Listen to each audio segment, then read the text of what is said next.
दोस्तों नमस्कार, मैं हूं शीतला तिवारी। दोस्तों 16 अप्रैल को अनुराग यादव मामले में तारीख लगी थी। जैसा कि आप जानते हैं कि जौनपुर अनुराग यादव मामला जो है चर्चित मामला है, कोई नया मामला नहीं है। देश के कोने कोने में अनुराग यादव को पसंद करने वाले जो है लोग थे और अनुराग यादव के बारे में लोग देखना चाह रहे थे कि अनुराग यादव के बारे में कार्यवाही क्या हुई।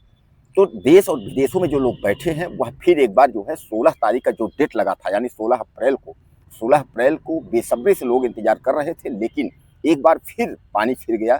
लोगों को यह उम्मीद थी कि तहसीलदार महोदय इस बार कुछ न कुछ अंतिम कार्यवाही करेंगे, बुलडोजर की प्रक्रिया होगी, बुलडोजर चलेगा।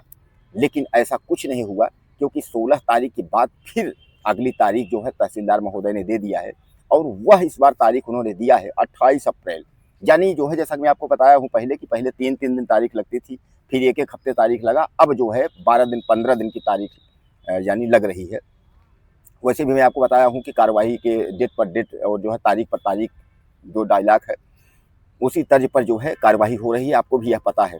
लेकिन इस बार जो है, अगर हम ग्राम प्रधान वीरेंद्र यादव की बात करें तो वह कह रहे हैं कि इस बार आश्वासन तहसीलदार महोदय ने दिया है कि इस बार जो तारीख होगी 28 तारीख को, हम कुछ न कुछ फैसला देंगे। और जो भी फैसला देंगे उसके लिए जो है आपको भी और हत्यारा परिवार जो लालता यादव है उसको भी, दोनों को जो है उस फैसले का जो है सम्मान करना होगा।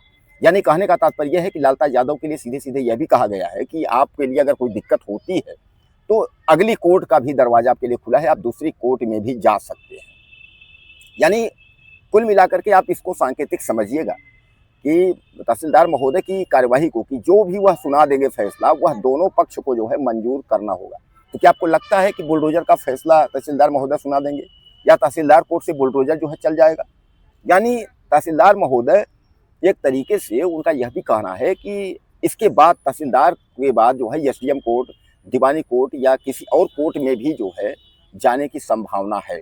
यानी कहने का मतलब ये है 5 से 6 महीने निकल गए। अब 5 से 6 महीने बाद आप किसी दूसरे कोर्ट में अगर जाएंगे तो सामान्य बात है, साल भर 2 साल वहाँ निकल जाएंगे, ऐसे 2 साल वहाँ निकल जाएंगे। तो कुल मिला करके इसमें जो है, जो आज 16 तारीख यानी 16 अप्रैल को जो डेट थी, उसमें जो है यही निकल करके आया कि अब जो 28 तारीख आएगा उस पर कुछ न कुछ महोदय जो है फैसला करेंगे। और जो फैसला करेंगे वह दोनों पक्षों को जो है मानना होगा। हालांकि वकील भी यह कह रहे हैं कि तहसीलदार महोदय ने जो कहा है तो उसका हम लोगों को सम्मान करना चाहिए। सामान्य बात है कि तहसीलदार जो फैसला करेंगे वो अधिकारी हैं, जो भी फैसला करेंगे 5 महीना देर आए दुरुस्त आए, 6 महीने में जो भी फैसला कर रहे हैं उसका सम्मान तो करना चाहिए। और वीरेंद्र यादव ग्राम प्रधान कबीरुद्दीनपुर और रामजीत यादव अनुराग यादव के पिता, प्लस जो है लालता यादव, यानी यह सब लोग जो है उस कानून का सम्मान करेंगे। अब सबसे बड़ा बात यह है कि ग्राम प्रधान वीरेंद्र यादव ने यह कहा कि तारीख जो है और लंबी दे रहे थे, लेकिन मेरे निवेदन पर कि नहीं सर जो है तारीख इतनी लंबी मत दीजिए, तो उन्होंने कहा कि मेरे निवेदन पर जो है 28 तारीख दी जा रही थी। नहीं तो तारीख जो है दी जा रही थी मई में, यानी अप्रैल नहीं, पूरा अप्रैल जाने दो, मई में। फिर मई के बाद जून जुलाई, इस तरीके से जो है तारीख दे रहे थे तहसीलदार महोदय।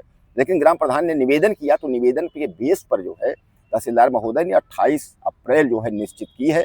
अब 28 अप्रैल को उन्होंने यह कहा है कि जो भी हम लोग कहेंगे, यानी जो फैसला तहसीलदार महोदय का आएगा उस फैसले पर जो है आप लोग अटल रहिएगा, उसको मानिएगा। अगर फैसला जिसके समझ में नहीं आता है तो सामान्य बात है कि दूसरा कोई कोर्ट है उसमें भी आप जा सकते हैं। तो सामान्य बात है कि एक बार अगर आप किसी निचले कोर्ट से अगर आप हारे हैं तो आप किसी भी कोर्ट में जाइए, आपको जीतने की संभावना कम ही रहती है, क्योंकि निचली अदालत ने जो कह दिया है वह सर्वमान्य होता है और वही ऊपर तक जो है फाइल जाती रहती है। तो दोस्तों कुल मिलाकर के जौनपुर अनुराग यादव मसले में जो है 28 अप्रैल का इंतजार फिर रहेगा। जैसा कि इस बार जो है तहसीलदार महोदय ने कहा है कि इस बार वह कुछ न कुछ करेंगे। हालांकि तहसीलदार महोदय इसके पहले भी उन्होंने अंतिम फैसला, कई बार उन्होंने कहा था कि अंतिम फैसला इस बार रहेगा, इस तारीख को अंतिम फैसला रहेगा, उसके बाद जो है जो लास्ट होगा बुलडोजर चलने की जो प्रक्रिया होगी उस पर की जाएगी। तो इस बार भी जो है उन्होंने कहा है कि अब इस बार हम 28 अप्रैल को जो है फैसला सुना देंगे, और जो भी फैसला सुना देंगे उस फैसले को आप लोग सर्वमान्य कर लीजिएगा, उसको जो है मान लीजिएगा। अब हत्यारा जो है लालता यादव का जो परिवार है वह अब इसमें क्या कर सकता है कि अगर बुलडोजर की कार्यवाही अगर कर देते हैं तो उसके लिए फिर दूसरा दरवाजा है। सामान्य बात है कि जब बुलडोजर चलना था तो आपत्ति दाखिल की गई थी, बुलडोजर रुका, तब फिर अगर इस तरीके की अगर कोई बात होती है तो हत्यारे लालता यादव के पास तमाम रास्ते हैं, तमाम और दरवाजे हैं। जब 5 से 6 महीने तक अगर घसीटते घसीटते यहाँ तक जो है अनुराग परिवार को घसीट लाया, तो सामान्य बात है कि साल 6 महीने तो आदमी जो है तो बहुत घसीटेगा। इसके बाद ये लोग थक जाएंगे, और जब थक जाएंगे तो धीरे धीरे करके जो है मामला ठंडा होता जाएगा, और अनुराग का जो परिवार है वह थक जाएगा। तो उसके बाद जो क्या करेगा, वो बैठ जाएगा, सोचेगा कि अरे यार छोड़ो, अभी बुलडोजर चलने की कोई प्रक्रिया है नहीं, बुलडोजर चलेगा ही नहीं। तो यह है सिस्टम उत्तर प्रदेश के योगी आदित्यनाथ के कानून व्यवस्था की। आप इसको भी देखिएगा, केवल अनुराग यादव का मामला नहीं है कि अनुराग यादव, यह पता नहीं उत्तर प्रदेश में कितने अनुराग यादव हैं जो कानून कार्रवाई और कानूनी सिस्टम पर जो है, कानून व्यवस्था पर जो है सवाल खड़े करेंगे और खड़े करते रहेंगे, जिनको इंतजार है कि जो है न्याय की घड़ी आएगी और हमको न्याय मिलेगा। ऐसे तमाम अनुराग हैं कि जिनको जो है जमीन के चक्कर में जिनकी जान चली गई है, और मुकदमे जो है आज 4-4 साल 6-6 साल से जो है चल रहे हैं। जैसा कि यह अनुराग यादव का ही मामला है, 40 साल से यह मुकदमा चल रहा था।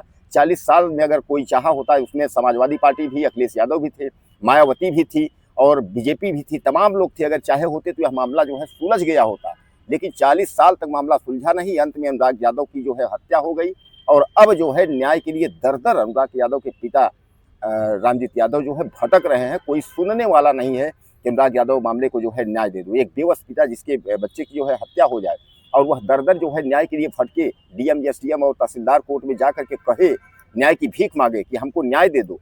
तो आप समझ सकते हैं कि यह हमारे जो है प्रदेश और देश का जो है दुर्भाग्य है। दोस्तों, आपको क्या लगता है, 28 अप्रैल का वक्त जो है आने वाला है, अभी तो खैर टाइम है, तो आपको क्या लगता है कि अनुराग यादव मसले में बुलडोजर चलेगा या फिर कुछ होगा? अपनी राय मुझे आप दीजिएगा ज़रूर, ज़्यादा से ज़्यादा राय दीजिएगा, कमेंट करिएगा, और चैनल को सब्सक्राइब करिए। अगले वीडियो में फिर मिलते हैं। नमस्कार।